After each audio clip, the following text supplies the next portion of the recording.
Alright, for my first action, I'd like to talk about World Anvil. World Anvil lets you go from massive binders of notes to a nice cohesive online platform where you can organize all your information into one simple, easy, manageable system. You can keep track of NPCs, where my fourth action went, player backstories, and so much more. For my second action, I'd like to use the showing off action, where I can tell you that you can upload custom NPC stat blocks directly to your campaign. And all it takes is just one search and you can find any NPC that you have curtailed to your world. Makes finding that tavern keeper a little faster. For my last action, I want to tell everyone that World Anvil is an amazing product for amazing GMs, so check it out. Hey GM, what does multiple attack penalty mean? Hello everyone, welcome back to another amazing episode of Professional Idiocy. I am your host James, I use he, they pronouns, and as always I am joined with my co-host Bharat. It's me. I'm here again. Today we are joined by Dave Nelson. I'm Dave Nelson. I'm a freelancer for Paizo, and I also use he, they pronouns. So let's start by talking about your history. What got you into the freelancing business? My start was with trying to do, which year was it? The final year of Paizo's official RPG Superstar, which I think was 2017. And I submitted an item. It was okay. In retrospect, I don't think it was very good now that I know what I know now, but it got decently far and I started to think, hey, I actually might be good at this. So I went to PaizoCon and got some information about how to get started and started chasing down a whole bunch of different leads. And eventually did some work that never saw the light of day for a small third-party publisher. And my first publication credit was Wayfinder 2018 in the form of a monster. So when you're given a new assignment, what is your typical design philosophy going into it? It really depends on the assignment. There's kind of, working specifically for Paizo, I feel like there's kind of three different types of assignments. There's mechanics, there's lore, and then there's adventure content, which sort of blends the two, but then also has its own complications on top of it. If I'm doing assignments for general mechanics, I try to think of what can't I do yet that I want to be able to do. For lore, I do a heck of a lot of research, and then try to sort of poke holes in general assumptions that have been made. And then for adventure writing, which I've only done a small smat of, I try to follow the outline they give me. You find it to be easier or harder when having to work inside or outside an outline? Do you find having more creative freedom is a little bit easier to work with, or being right to the deadline and the outline is the best approach? Again, at least for you. It kind of depends on the assignment. For example, when I wrote for Lost Omens Grand Bazaar, I did the magical ammunition section, and I was just told, write 1,000 words worth of ammunition, have at it, which I found pretty helpful because it's a slim enough category, but that's still very little technical direction.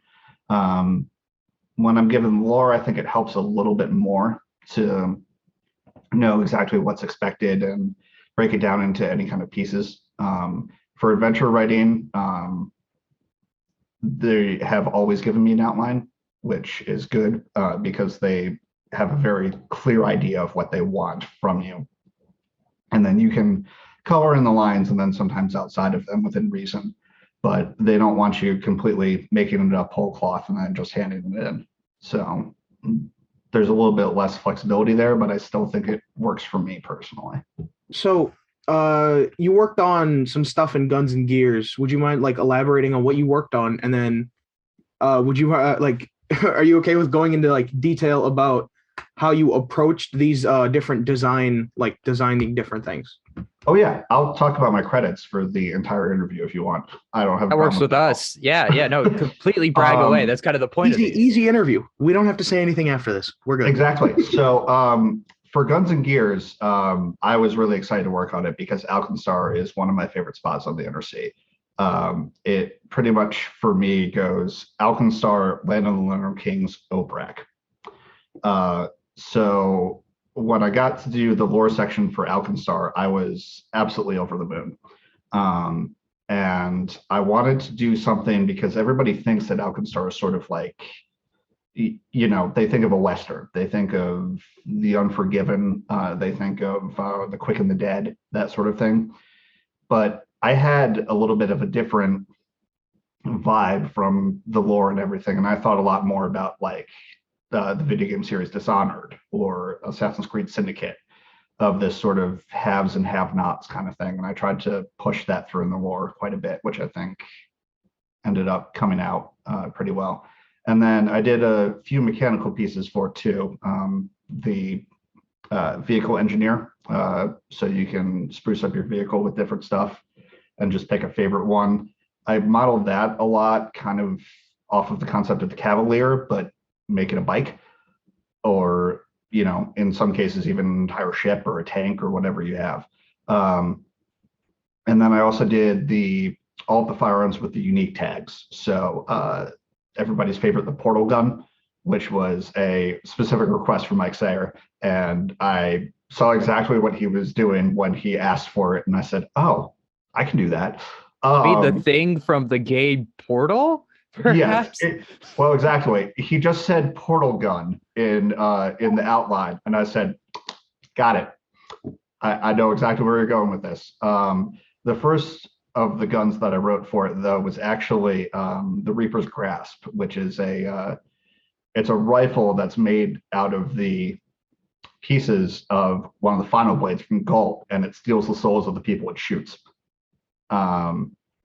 And that was incredibly fun to me. Basically, the direction that I got was, we want guns that have their own sort of unique little story and have a plot hook inside of that backstory. So I kind of took that and ran with it. So, I mean, I feel like we probably got a little bit of this answer in the previous question, but what has been your like favorite assignment, or some like the assignment that you've been most proud of so far? So far, probably Guns and Gears. It's definitely the most that I've written for any individual assignment thus far. My final turnover was somewhere close to 8,000 words or so, which is quite a bit. Though I'm also incredibly partial to my first Paizo assignment, which was in Lost Omens, Gods and Magic, where I got to write my favorite Pathfinder deity, Caden Kaelian. As well as Goswer, who I also adore. But to be able to write Caden on my first assignment, I basically had to breathe into a paper bag for 20 minutes before I responded to the email. Yeah, I completely don't blame you. That is by far one of the best gods to write for. It was, and I had so many thoughts too, because a bit of background for me. I have a dual bachelor's degree in both theology and classics. So the thing that I have a lot of thoughts on are deity pantheons and the way that religion functions in actual real world. And so when I looked at Caden Kaelian, I'm like, okay, he's the god of like 6 different things, but everybody just associates him with drinking and that's it. To be fair, he did get his godhood by drinking himself to victory. So it's a major part of his portfolio, and it's probably the most fun as an anecdote, and it's easy to collapse him into that box.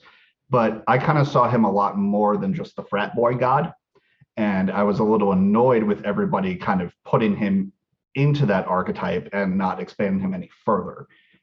So one of the things I wanted to do was try and show that it's more than just the booze.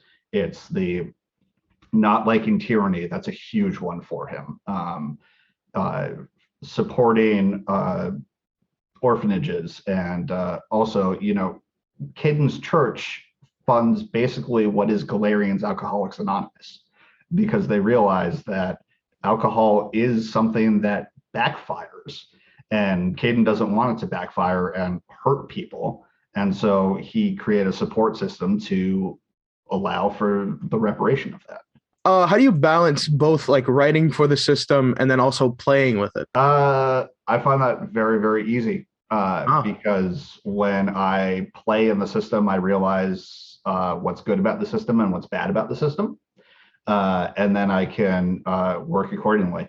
For example, I run a conversion game of the Adventure Path War for the Crown with a bunch of freelancers for Paizo. One of them technically now is a Paizo employee, but they weren't when they started. But so I've converted it to Pathfinder Second Edition, which has taught me a lot about A, how to write an adventure, and B, hi cat, how to correctly balance encounters for Pathfinder Second Edition. And then I'm also playing in an Abomination Vaults game with a bunch of other people. And I'm just thinking, this is not how I would do this. And so it brings an interesting perspective that I think, there's a lot I can say kind of about encounter math and the way encounter design in Pathfinder 2 should work in order to be fun, that I think sometimes adventure path authors are still a little stuck in the way that you had to do it in Pathfinder 1, where the encounter math just kind of didn't really work. I don't know what you're talking about. Throwing 20 frost giants at a group of level 7 adventurers, about 4 people, sounds completely balanced to me. It totally did not happen in one of my APs that I played through. Well, in Pathfinder 1, that crew could have actually survived. Oh, yeah. It could have taken that. Darn good odds. In Pathfinder 2, a singular frost giant at that level probably would wipe the entire party.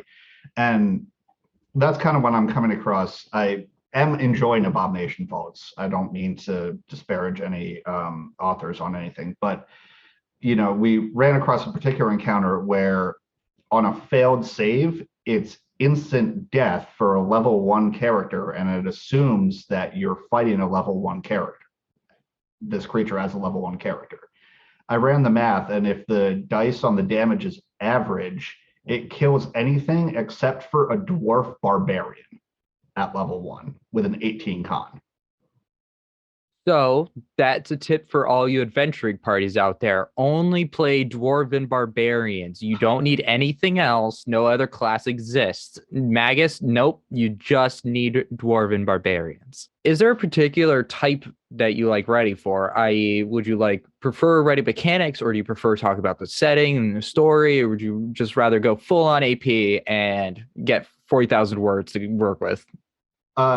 So I consider myself a generalist, which basically means I can write whatever the assignment demands, which keeps me quite employed. Not quite as much as I feel like I can be, but that's a completely different topic. But so at this point, I've written for every typical line of Paizo products, with the exception of the ones that are very much dedicated to only staff and way up there freelancers, like the Adventure Path modules, the Starfinder Adventure modules. The 2 exceptions to that are Pathfinder Society and Starfinder Core Rulebook. Everything else I've written for in some capacity, one way or the other. I feel like mechanics are easiest for me. I'll fly through them and have all of my word count done by turnover, usually. Lore is a bit more of a stretch. I'm an author who happens to be dyslexic and dysgraphic, which is kind of its own personal hell in terms of writing things. And adventure writing is my ultimate goal as an author, because I think it's kind of, it's not necessarily, makes one better, but it is kind of the apex of putting together multiple disciplines of writing for tabletop at the same time. And it's certainly its own skill set, but it's one I want to keep trying to develop. Where do you see Pathfinder, as a whole, going in the future? Where do you see it headed towards? That's kind of an interesting question. I would like to see a lot more. I would like to see, number one, on Adventure Paths, I'd like to see newer names instead of writing Adventure Path is difficult, and it requires a significant amount of trust in the author and everything. But I think that the stable of people who write for Adventure Pass has gotten a little repetitive recently, and it didn't used to be. So I'd like to see that sort of change on a personal level as well. In terms of the direction they're going to take the system, I've been constantly surprised each time. I think we're probably overdue for something that's incredibly skill-based.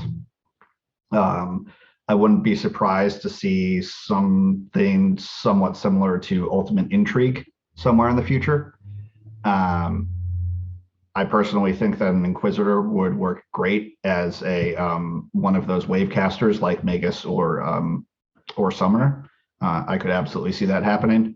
I myself was writing something for Infinite to basically be a conversion of the Occultist.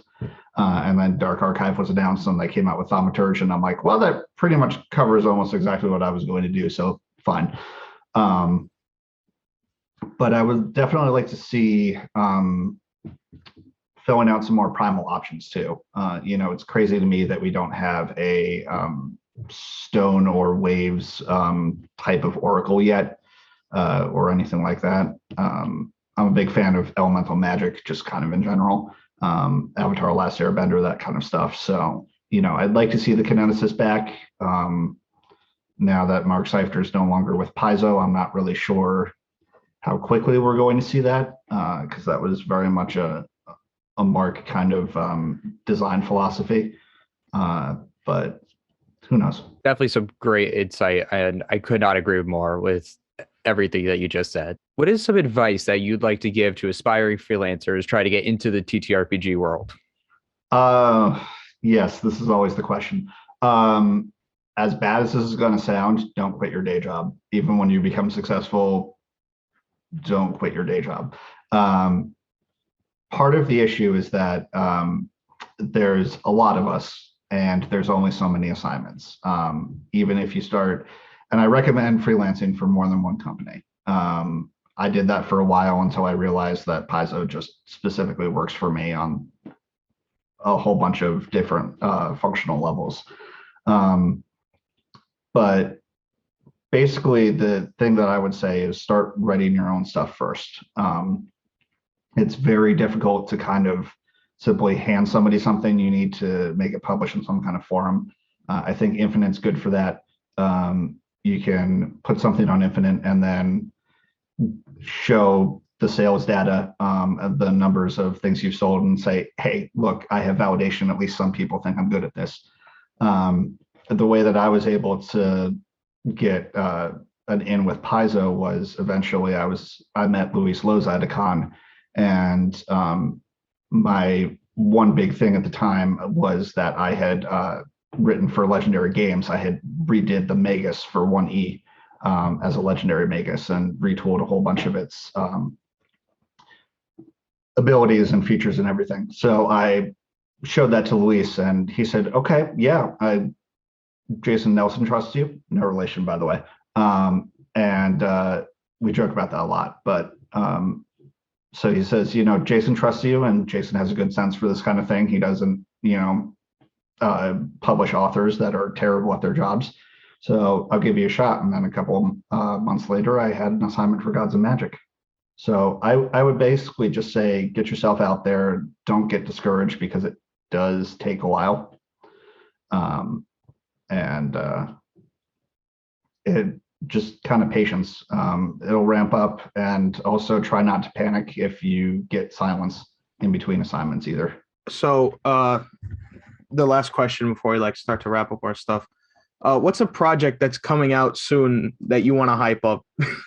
So if we had this discussion a few days ago, I would not have been able to answer that question. However, it was recently announced that the next Lost Omens book after Knights of Lastwall is going to be Lost Omens Travel Guide, which I wrote a couple sections for. And I can't really say more than that, except everybody's going to like this book. It is done in a specific way, and it was outlined and conceived in a way that is different than almost any other Paizo book that you've seen before, and just prepare to be surprised in the way that it's conducted. And it's brilliant. And all of the other authors knocked it out of the park, and I did pretty good. I want you to tell the people what you're working on and where they can find you. What I'm working on, all of my best work is under NDA right now. However, you can find me mostly on Twitter at Davik the Gray, DAVIC THE, and then Gray GREY, because the American spelling of gray is stupid and looks terrible in text. Does that mean there's a Davik the blue, Davik the brown, Davik the white, and I've not investigated that, but maybe. it sounds like I need to make some alternate Twitter accounts. We'll see. I haven't defeated my Balrog yet, so well. Each Davik is just a different colored Power Ranger. Like that's just how it works. No, I can officially upgrade to Davik the White if I write an AP. So Paizo. You hear that, Paizo? We could get a whole new level of Davik. Well, thank you all for watching the Pathfinder Freelancer interview with us, and we thank you all for staying tuned and keeping up with the Deadly D8 channel. I've been your host, James, joined with Barat and our special guest, Dave Nelson. And with that, I bid you all a farewell, and I'll see you in the next interview. Goodbye.